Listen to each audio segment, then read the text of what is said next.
For past few years, we've been told the same story. American power is fading. The world is going multipolar. Sanctions don't work anymore. The dollar is dying. And yet, something very different is happening. Under the second Trump presidency, the United States isn't retreating from global power. It's concentrating it.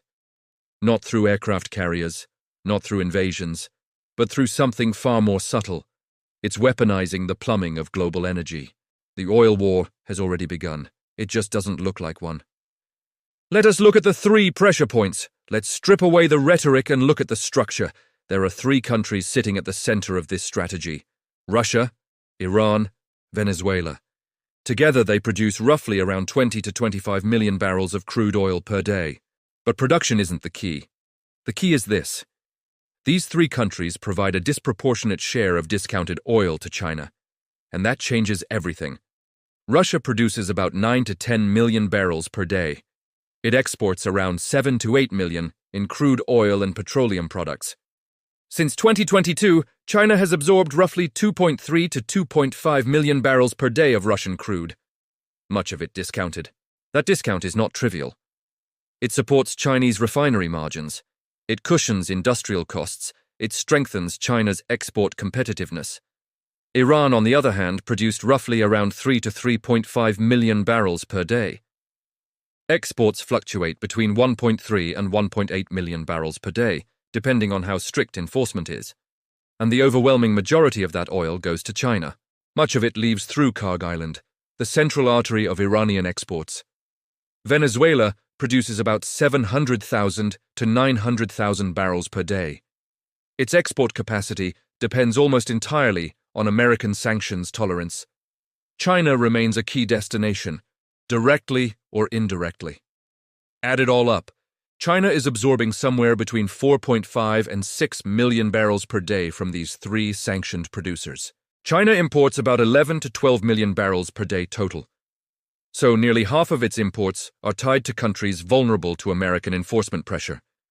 That is not accidental. That is structural. So, has there been a shift in American strategy? The first Trump presidency used sanctions aggressively, but inconsistently.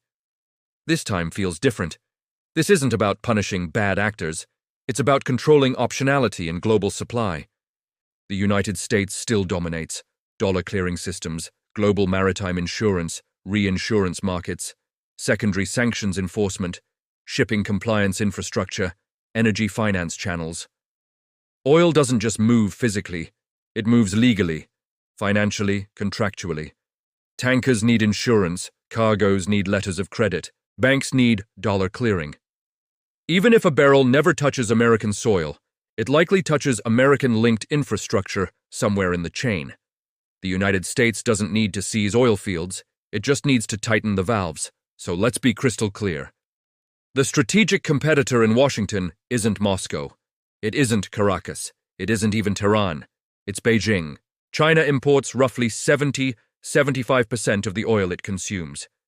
That makes energy security its single largest structural vulnerability. If Washington tightens enforcement on Russia, Iran, and Venezuela, it can raise shipping costs, disrupt insurance coverage, slow transaction settlement, force cargo rerouting, increase reliance on shadow fleets. It doesn't need to stop the oil entirely. Energy markets don't price volume alone. They price uncertainty. Inject enough uncertainty into 5 million barrels per day of China-linked supply. And volatility does the rest. Every so often, speculation resurfaces. What if the US targets Kharg Island? Let's be clear. A direct military strike would be an act of war. That's not the likely play. The smarter move is indirect containment. You don't bomb the artery. You squeeze the bloodstream. That means sanctioning tanker operators, targeting ship-to-ship transfers, increasing maritime monitoring, pressuring Asian refiners, restricting insurance availability. You make the system harder to use, and the oil keeps flowing, but under stress. But the Middle Kingdom is not about to take all this lying down. China isn't passive. It understands the vulnerability, and it's building alternatives. China and Russia rely heavily on aging tankers operating under opaque ownership structures. These ships reduce exposure to Western enforcement. but they increase accident risk, financing complexity, and insurance fragility. It's resilience, but at a cost. China is also expanding its own currency in yuan-denominated oil trade, especially with Russia. This reduces dollar exposure, but here's the catch. Maritime insurance and reinsurance markets are still overwhelmingly Western. The legal financial layer remains American-centric. China has built massive petroleum reserves, possibly exceeding 1 billion barrels in combined storage. That buys time, but it doesn't eliminate dependence. China's navy is expanding, its Gulf diplomacy is expanding. But deterring sanctions enforcement is not the same as deterring missiles. The battlefield here isn't military, it's financial and legal. So is this the return of American hegemony? This isn't 1991. The United States doesn't dominate production. It doesn't control every alliance. It doesn't command universal compliance. But power today operates differently. It operates through financial infrastructure, compliance regimes, insurance networks, maritime governance, sanctions architecture. Even in a multipolar world, these networks remain deeply American-centric. That's the paradox. Political and current mainstream media rhetoric emphasizes American decline. But the enforcement backbone of global trade still runs through Washington. This isn't retreat, it's strategic concentration. Where does this go then? There are three plausible paths. The first scenario is managed oil friction, which is most likely to play out. The US tightens gradually, China adapts gradually, oil flows continue, but under persistent stress. The result? Structurally higher volatility premiums. Not collapse, not war, just chronic friction. The second scenario is system bifurcation. China accelerates non-dollar systems, builds parallel insurance markets, expands maritime protection. Energy markets split into compliance and non-compliance spheres. Global oil governance fragments.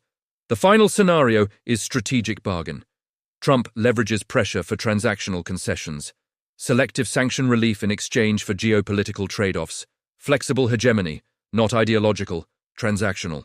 The oil war has already begun. But it isn't being fought with missiles, it's being fought with insurance clauses, with compliance audits, with tanker tracking data, with financial clearing systems.